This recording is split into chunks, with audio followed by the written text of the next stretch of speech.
Do you want anything? No thanks, I'm good. We just gotta get this thing done. I know, isn't it due like Friday? I hate that I'm saying this, but I think your fake vomit needs to look a little more realistic. Why not try adding chunks? Like half-digested pizza. We have to get a good grade on this project.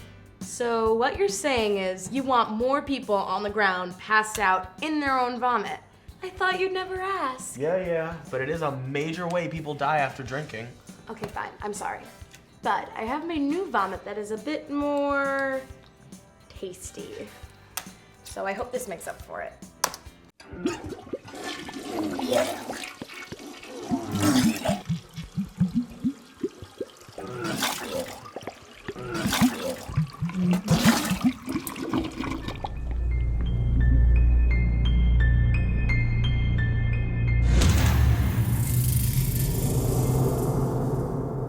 Cool, right? Gross. Like, really gross. Cool. All right, let's get started. Where were we? Vomiting. Hi, I'm Michael, and this is Jen. Hi. And as you can see, we're working on a school project here. A video to be exact, focusing on the not so pretty aspects of drinking. Okay, we know what some of you are thinking. We've seen it all before, right? Maybe, but we have to tell you, while working on this project, we came across some pretty gross And disgusting. stuff that made us and hopefully you think differently about drinking. I mean, when you think about it, when we see commercials and ads about beer and liquor, it's always a bunch of good-looking people seemingly having fun, partying, and looking sexy. And let's be real, many of-age people in the world celebrate safely at parties, weddings, and events with alcohol. And don't end up waking up in a pool of their own vomit. But the stats don't lie. Underage kids like us are drinking, passing out, puking, and unfortunately dying. Okay, Mike, let's not preach. Let's just stick to the facts. Right now, when you drink too much alcohol, whether it's beer, wine, coolers, or hard liquor, you can black out and not remember what you did while you were drinking. Now, we did get a few of our friends to help out with this, and they did have some interesting things to say. When I'm at parties, I usually see people drinking. When I saw somebody black out, it was at my house. It was a New Year's party. He just drank too much and he just passed out on the couch. If I saw anyone ever black out or pass out from drinking, I'd probably feel uncomfortable and not really sure what to do. Ouch. That looks like it hurt. As you can see, you could pass out in an unfamiliar place where your safety could be at risk. That part's later. When a kid's blood alcohol level gets too high, the brain just stops controlling the body. You can stop breathing, fall into a coma, Or choke on your own vomit. In fact, several hundred kids each year die from alcohol poisoning, and the majority of those are from suffocation due to aspirating vomit in the lungs. Aspirating? Are you a doctor now? Sorry, throwing up, barfing. But when you're passed out, the vomit doesn't come up. It goes into the lungs and you end up drowning on your own puke. Ugh. Thanks for that. I remember there was like one party where it was late at night and obviously drunk, and they kept on drinking and they were just acting really crazy and not in their right mind. Somebody was outside apparently puking because they drank too much. It made me uncomfortable because nobody wants to see anybody vomit. I'll say it again. Ouch and gross. Every 3 minutes, someone under the legal drinking age has to go to the emergency room because of drinking too much alcohol. Some cases of binge drinking may involve getting your stomach pumped. When you have so much of the toxic material, chemical in your body, there's no other way to get it out. It just doesn't sound like a pleasant thing to have someone pump your stomach. I don't know, but stomach and pump are not two words that should go together. Anyways, let us define binge drinking. It's right here on the CDC website. Binge drinking is when a male drinks 5 or more drinks in 2 hours, or when a female drinks 4 or more drinks in 2 hours. And a drink is a beer or a glass of wine or a shot of liquor. But now back to the ER. Oh, here we go. Yeah, look at this. When you drink too much, a doctor may have to insert a plastic tube down your throat to secure a passageway for breathing. This is generally done because the brain is so wiped out from alcohol, it can't tell the body to breathe. Oh, and if they want to try and get the alcohol out of your stomach, they'll insert another plastic tube through your nose or mouth that goes all the way down into your stomach. Next, they attach a large syringe to the tube and push saline or water into your stomach. Did we forget to mention that you could be awake for this? Tolerate this a little bit, all right? Okay, just try to swallow. Keep Try to swallowing. swallow. Okay, don't move. They'll start to use the syringe to pull fluid out of your stomach. This part could take 20 minutes. Cue the puke, please. Just imagine someone sticking something down your throat and just taking, it just sounds gross. It's just taking a substance out of your stomach that's, well, first of all, not supposed to be there. It's just gross. So, something to think about if drinking games start at a party. And binge drinking can lead to alcohol poisoning, and that can lead to coma or death. If by chance you should come across a friend or acquaintance who's passed out and you can't wake them, you need to immediately call 911 because your friend's life is at risk. I mean, if you stop breathing, the brain's gonna die. At the moment, I honestly wouldn't know what to do, but thinking about it a little more, I would call an adult. I think it's better to have everybody alive than to have even if they were mad at me, they'd still be alive. Okay, what else? Oh, don't worry. Unfortunately, there's more. Puking is on the outside. Let's go inside. Drinking can lead to your heart muscles becoming stretched out and droopy, leading to an irregular heartbeat. Excessive drinking can shut down your kidney and then they won't be able to produce urine. I'm no doctor, but if you can't pee, there's gonna be a problem. Yeah, I know for sure it messes up your liver. Once you get drunk, I think that all that alcohol, that's when it starts the process of tearing down your liver, and it worsens over time. Alcohol is toxic to liver cells, and heavy drinking can cause cirrhosis, which can be lethal, so your liver becomes so heavily scarred that it stops functioning. No liver, no living. Once it's done, game over. It's an organ that's put on our body for a reason. There's the ability to replace it, to keep it there. It's obviously very important to you, so you wouldn't want to mess it up. In your pancreas, that's another vital organ affected by drinking. It can get swollen and inflamed, which is called pancreatitis. My cousin had that. He told me the pain was crazy and that pancreatitis can lead to cancer. And it makes going to the bathroom a horror movie. What?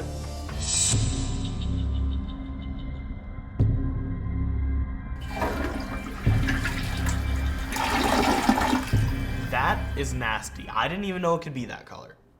Let's just call that persistent diarrhea. Okay, moving on. I can only imagine what alcohol would do to the enamel. In the long run, it'd probably just destroy your teeth. The throwing up from drinking can, because you're bringing up like stomach acid and all kinds of gross stuff that went down for a reason, so it's not supposed to come back up. So when it goes in, and especially when you're drunk or not in the right state of mind, you might not brush your teeth right after, you might not clean yourself up. So all that stuff is left to mess up your teeth. Even if you brush your teeth regularly, it won't prevent alcohol from damaging your choppers. Drinking alcohol causes cavities, gum deterioration, and tooth loss. And drinking causes bad breath, like really bad breath. Other diseases related to alcohol include cancer of the mouth, upper throat, esophagus, liver, bowel, and breast cancer. I'll admit, I had no idea drinking could cause cancer. That's a new one for me. We found alcohol can be the beginning of a lot of bad things, but it can also be the cause of death. Alcohol causes more than 4,000 deaths every year and almost 200,000 emergency room visits for underage teens. And over 10,000 people died in drunk driving related crashes. It only takes one drink to be driving under the influence. About 30% of Americans will be at some point involved in an alcohol-related accident. I don't think anybody thinks about DUIs when they're getting drunk. A lot of the teens who start drinking, when they're first opened up to it, they don't have licenses yet, they don't have permits yet. So they're not worried about that. I don't have to worry about, like at my age, I don't have to worry about going out and driving or getting stopped for anything in a car. But if you open yourself up to alcohol at that young age, you're already roped into it by the time that you get your license, and you're immediately going to say, I'm a responsible enough driver, I can drive when I'm drunk, and then bad things happen. I just got my license. I'm not risking having it taken away, not after all that driving school. Back to partying. If alcohol at a party is the only way to have fun, something might be missing. Yeah, like good food and friends. It just seems like parties these days end up with someone passed out, puking, or worse.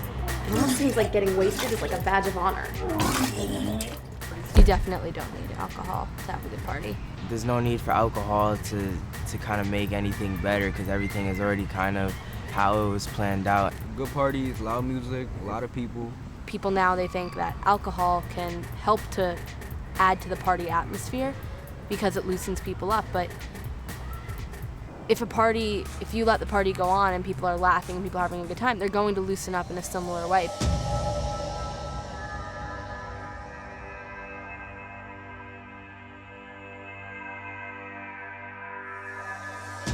yummy. Waking up in your own vomit.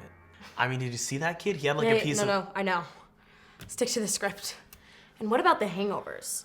How many times have you heard your friends saying, never again? I think it's definitely your body's way of saying, like, halt. Like, no, this is enough.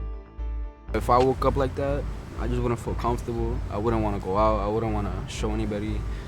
Something I wouldn't be proud of.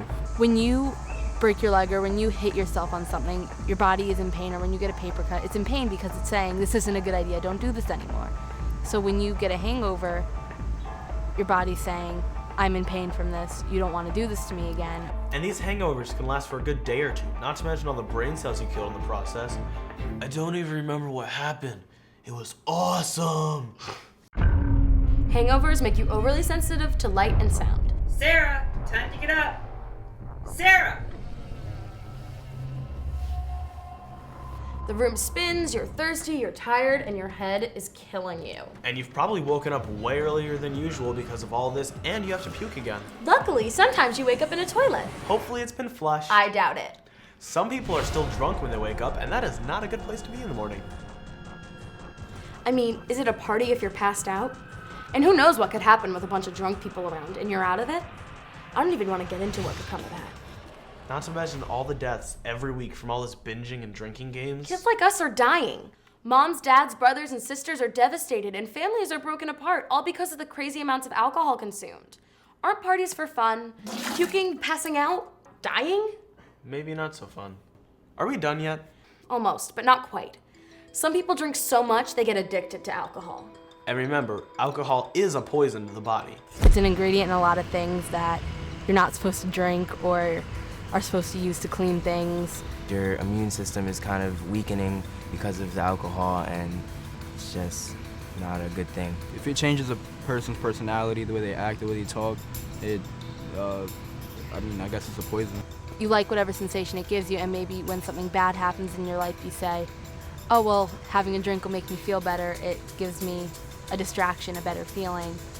So you drink, and then your body adjusts to say, to immediately, anytime something bad happens, you go to your crutch, you go to drink, and at that point you're addicted. If you do get addicted, the human body gets used to having a steady supply, and if that daily dose is not met, watch out. The body goes into withdrawal, which makes a hangover feel like a walk in the park. Horrible symptoms include flu-like sweats and chills, severe body aches, hallucinations, and yes... Vomiting? How'd I guess that one? So if you recognize yourself or someone you know going down the road of addiction, it's time to get educated on what can happen, even after just one drink. If you were friends with people, all they want to do is drink, you don't feel comfortable with that, why are you going to be around them? I mean, nobody wants to be uncomfortable. Nobody wants to, have that feeling. We'll go see movies, we'll go out to eat. There's all kinds of stuff that you don't get bored of, but they're completely safe. If you want to play a game, don't go and decide to just play a game that involves alcohol, like beer pong. Art, music, sports. Do something that can kind of keep you occupied and keep you away from drinking alcohol. I'm comfortable saying I don't like drinking alcohol. If you don't like drinking alcohol, you feel uncomfortable with it, just say no. If you want to make fun of me, then go ahead. I honestly think that waking up in your own vomit is kind of disgusting. It's just really gross. Well said, guys. And thanks for the help on this. So just remember, it doesn't take much Before your day could end up disgusting. and gross. Roll the credits. Hold it. We can't let them off that easy.